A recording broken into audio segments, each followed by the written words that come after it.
Thank you, everyone, for joining us. I'm really excited about this chance to really get under the hood and better understand what we do, how we do, and most especially why we do what we do here at Veritas Investment Research. Today, I'm going to be joined by some of my partners and colleagues. I'm going to kick things off here with an overview, give you the history of Veritas, and then I'm going to pass the baton over to Darryl McCoubrey. He's our head of research, been with us now going on 18 years. And he also covers utilities and industrial products. And then I'm going to turn it to Dan Fong. He's one of our senior investment analysts, and he covers diversified industrials and energy. And then we'll be joined by Shalabh Garg, who covers REITs and some financial services. And you'll have to change the slide there. All right, I'm going to take you back some 25 years ago. And as the next slide points out, my background is as a forensic accountant, and I was doing litigation work and expert testimony, and I was teaching at York University. And this is now 1995, 96, and I'm talking about things like Lowen Group, Laidlaw, Newcourt Credit, talking about how their numbers didn't add up. And one of our students was head of research at a brokerage firm, Mike Palmer, and he said, "Can you write about these things?" And I said, "I mean, sure, we can write about these things. We kind of do these things for fun, teaching, that is." And what turned out sort of starting on the side of our desk as something for fun, we turned into a business. And today there's 28 employees, and you're going to meet some of the senior people today. And the real concept, as this slide talks about, is as analysts or as accountants, I should say, we're looking for details. We walk backwards. We're good at telling you what happened yesterday. And so it's like, well, why would you want to hear from an accountant? They're all yesterday's news.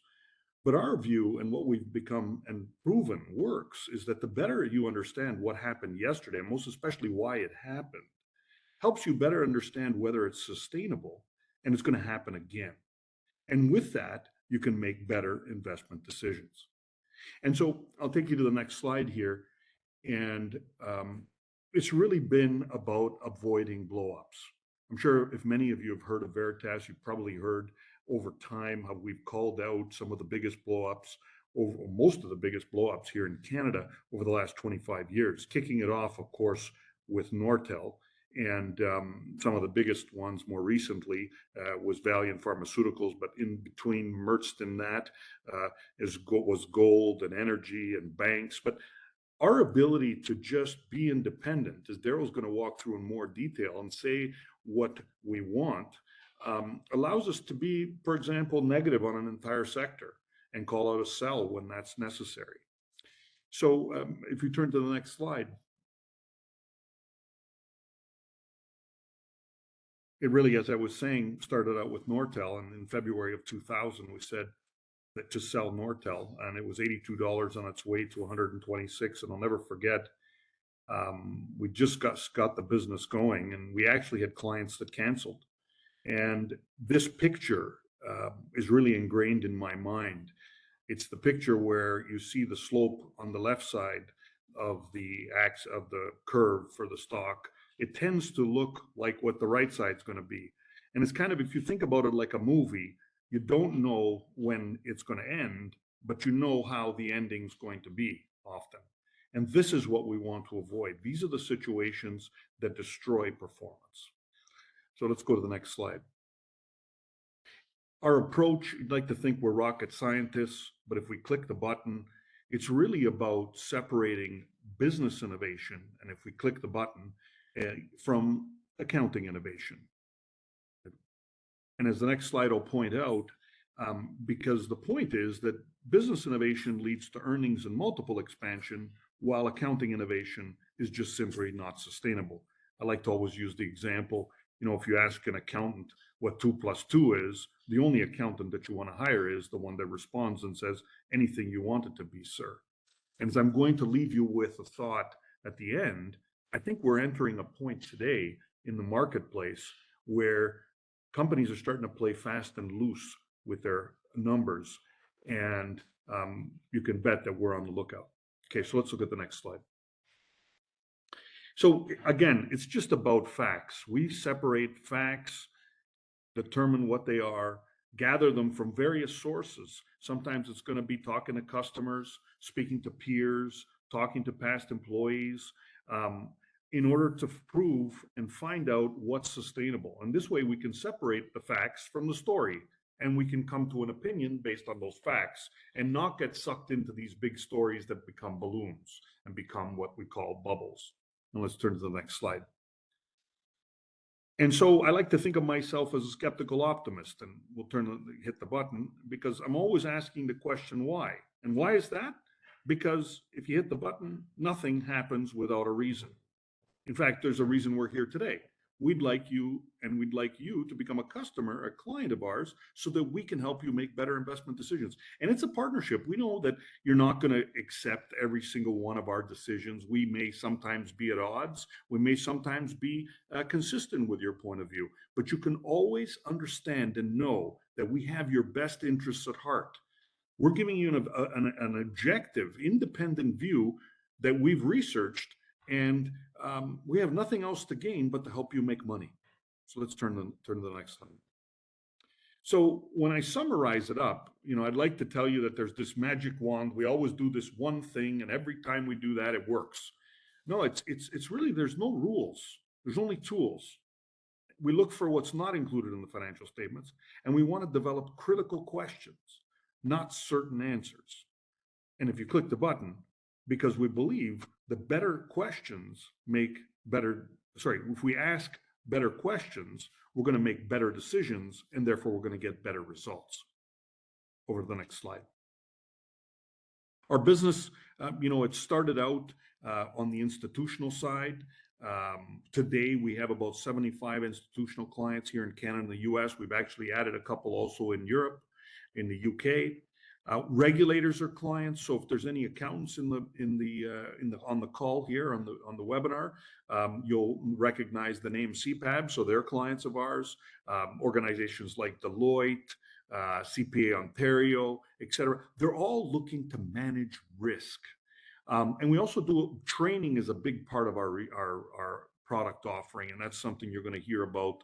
And once you become a client, you'll know that when we put on either web analyst training sessions or we put on more in-depth training sessions that you can sign up for, those are really some of the most watched and the real key to understanding the work that we do.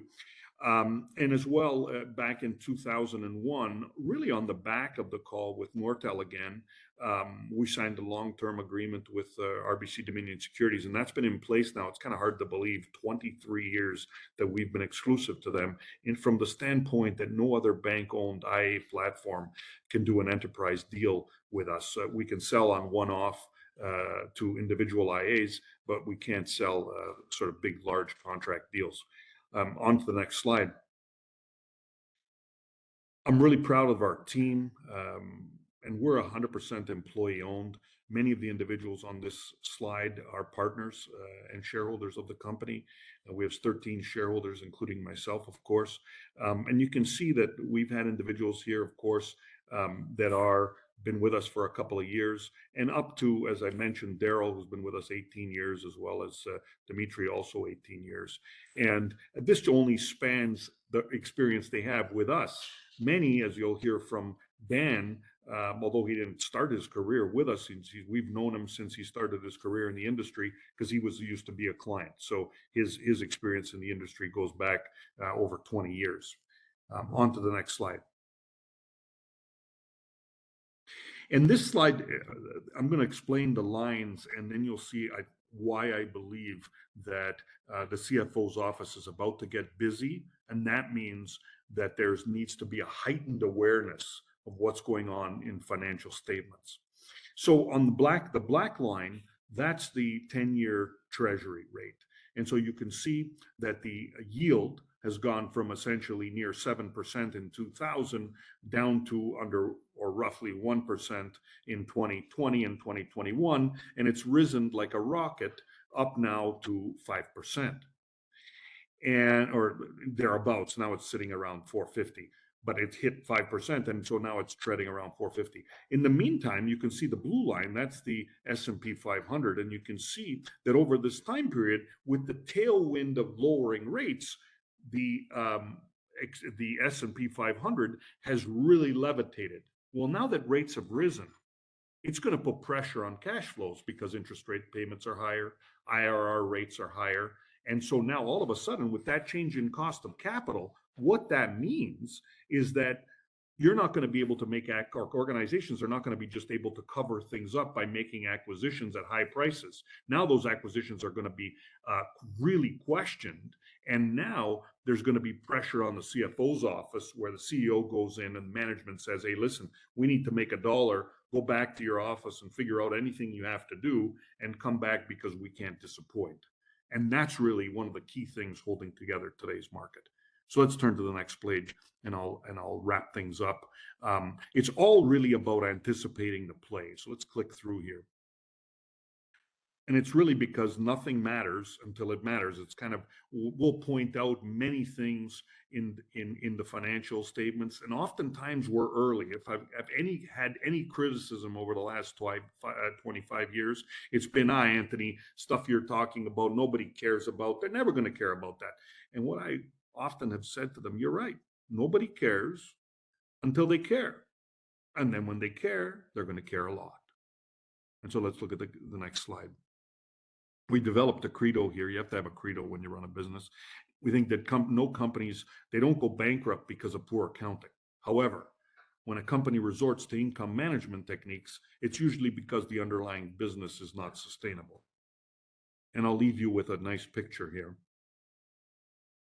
Again, going back to where I started, there's no rocket science. It's really about asking questions, thinking differently, and not having the shackles of having to satisfy companies. We get sued by companies.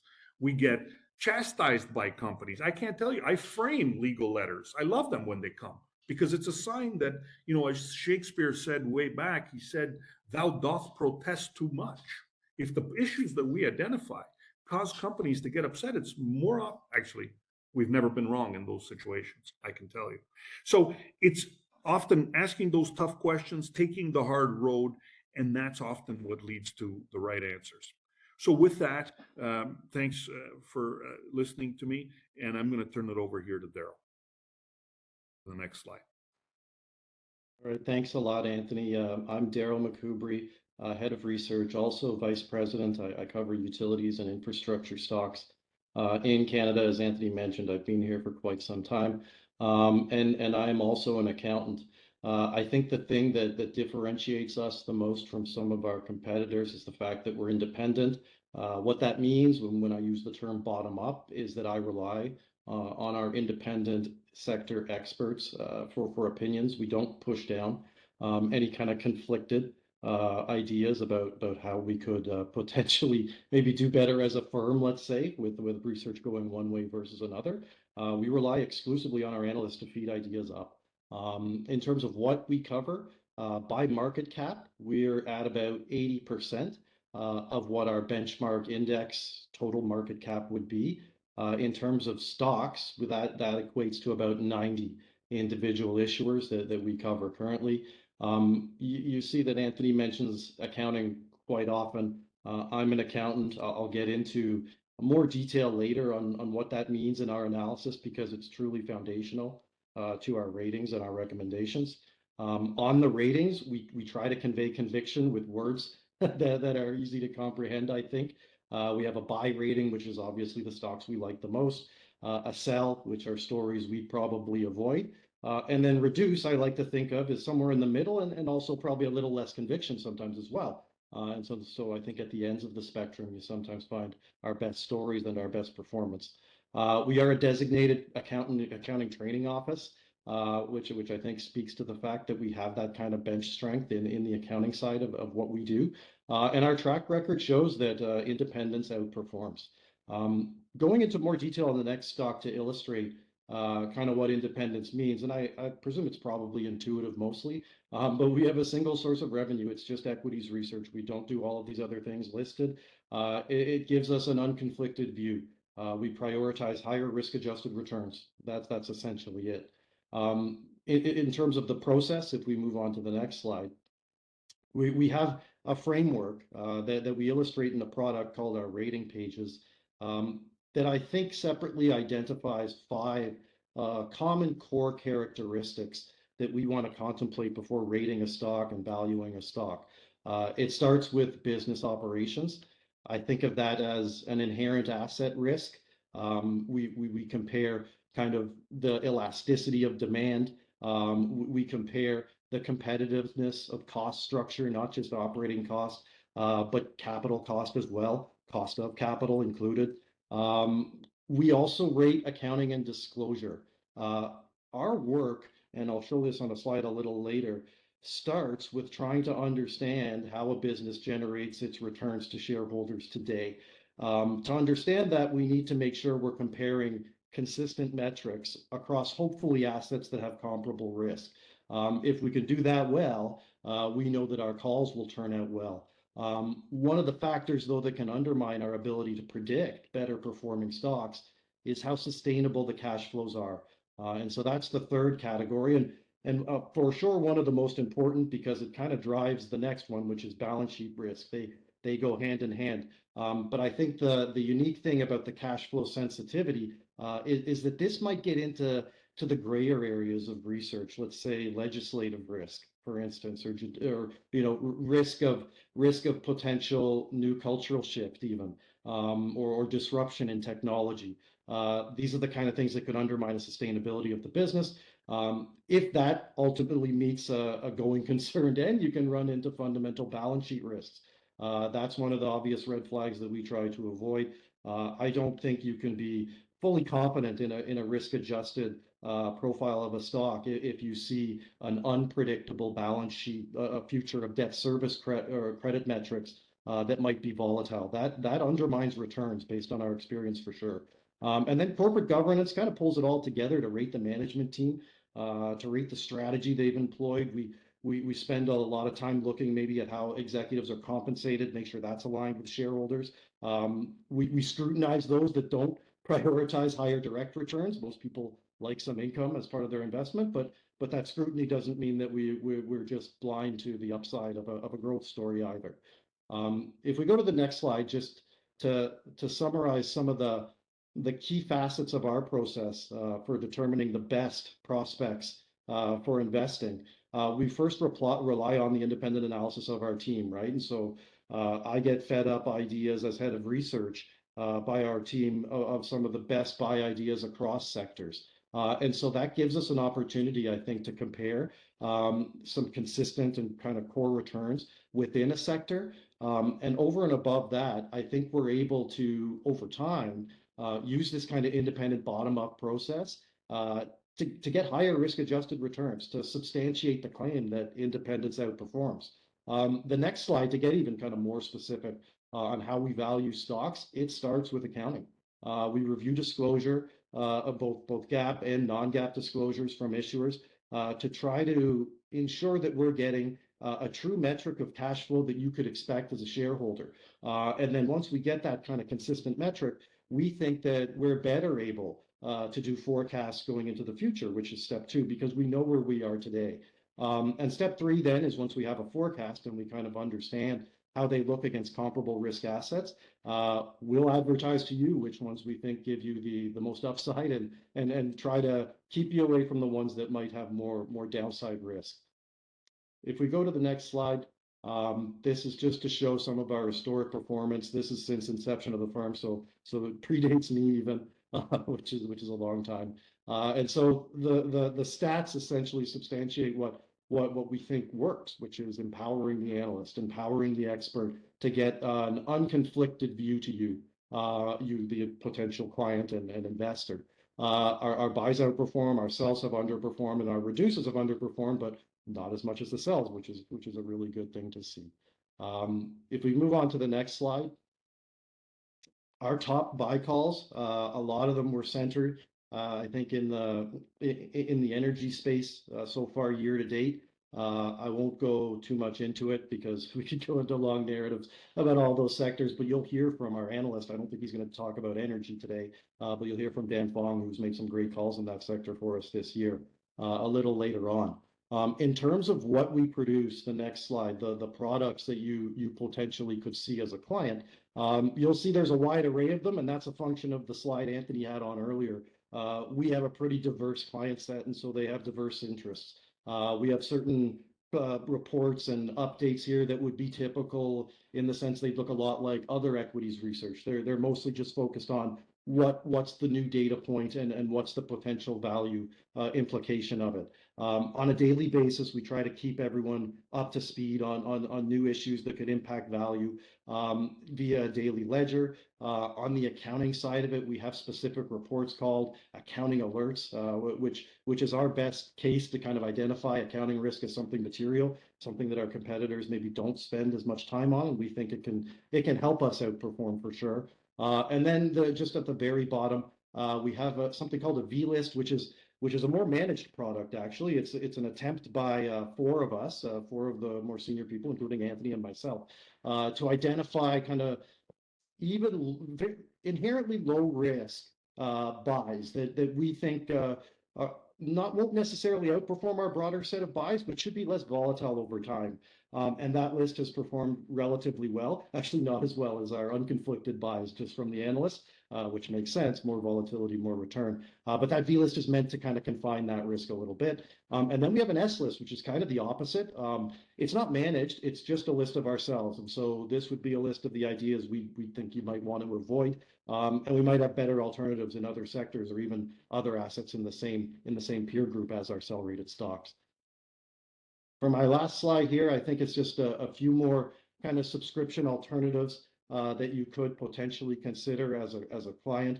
You can see some of our products are listed here alongside some other services that are kind of over and above what was listed previously, which is more just our written product. With that, I'm going to close out and I'll pass it along to my colleague Dan. Great. Thanks, Darryl. And thanks everybody for joining us today. I'm glad you could be with us. So before I get into my section here, I thought what I'd do is give you a brief background of myself, just to give you some context as to who you're speaking with. So if we go to the next slide here. So I've been at Veritas since 2016.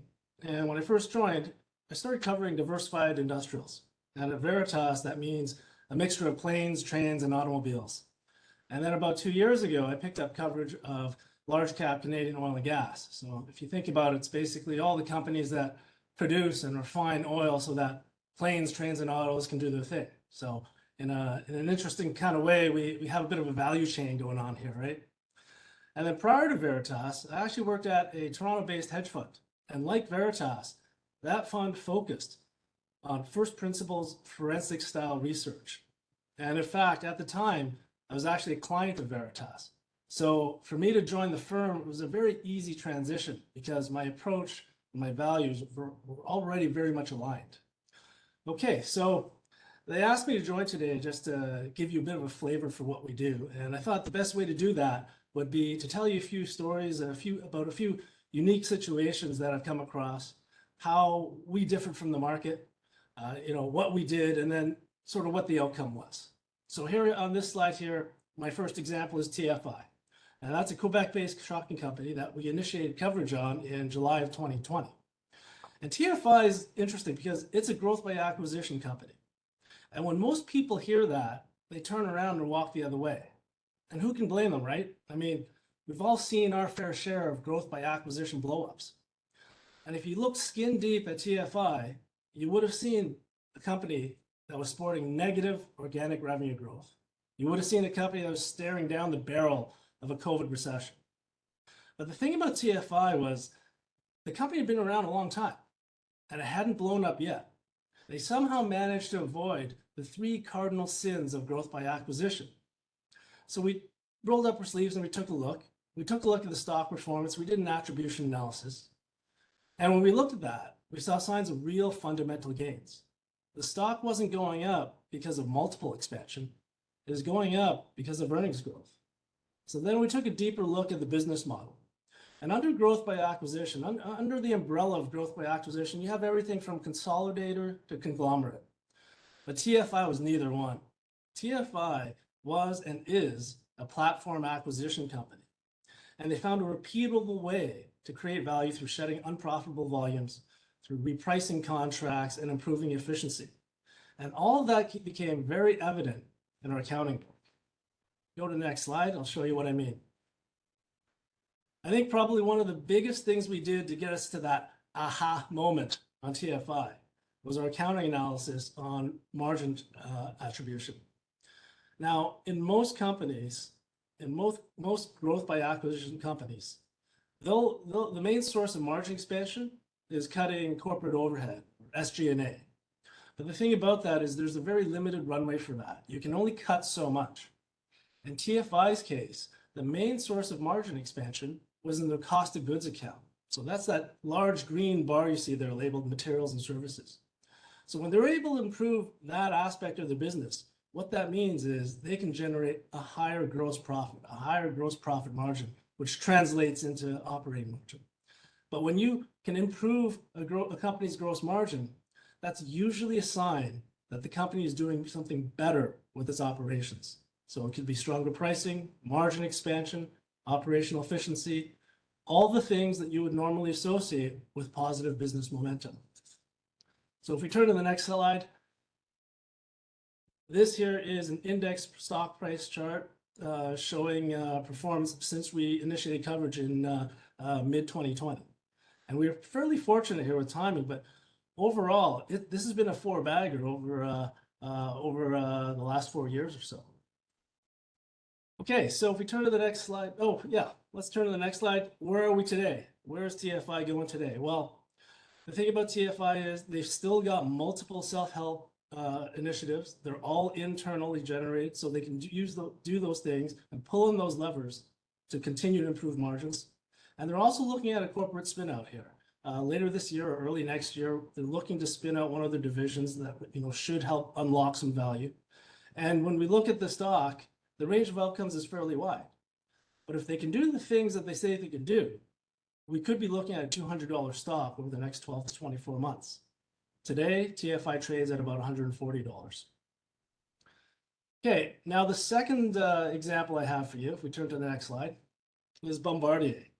And we've been covering Bombardier for quite some time, and in May 2020, we upgraded Bombardier to a buy.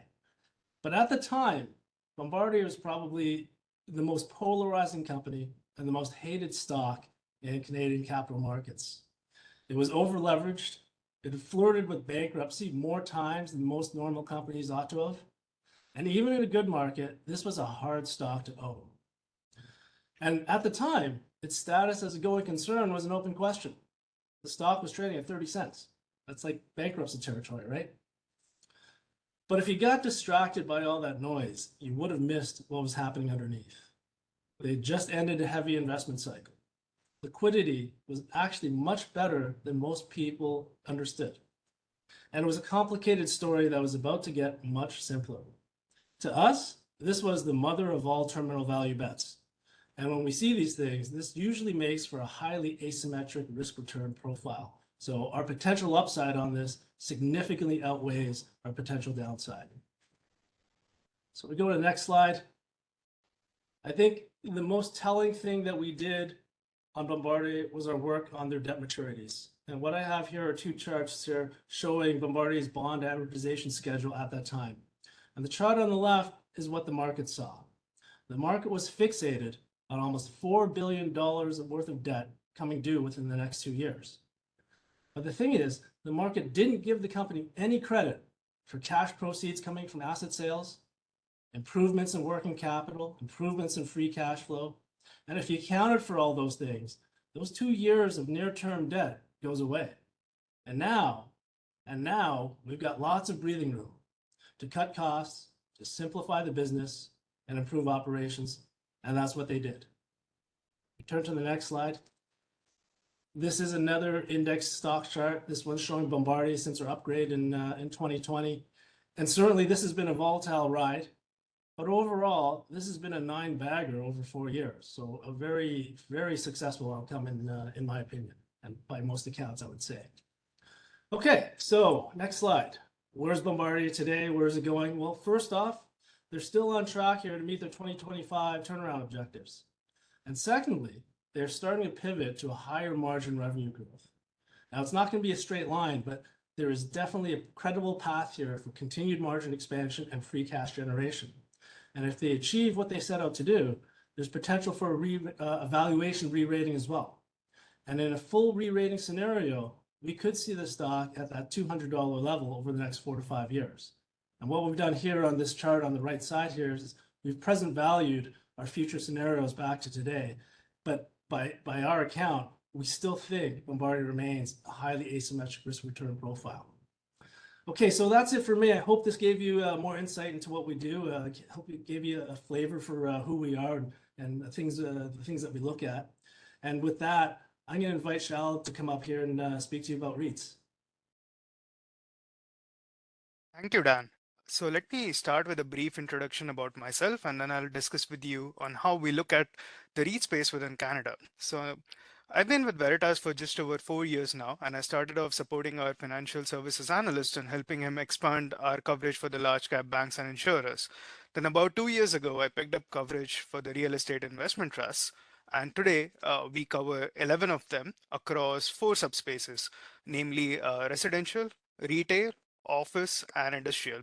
I also cover a small diversified financials, industrials kind of a company, which is called Element Fleet Management. It's a mid-cap company. Now, as we all know, real estate requires a substantial amount of leverage to deliver reasonable returns. So no discussion on REITs is complete without a discussion on where the long-term interest rates are and where they are headed. So on the chart in front of you, I'm trying to show you the 5-year Canadian bond yield and where it's today. So in May of 2024, the yield on a 5-year Canadian bond was somewhere around 3.7%. Now you'll notice few things pretty quickly.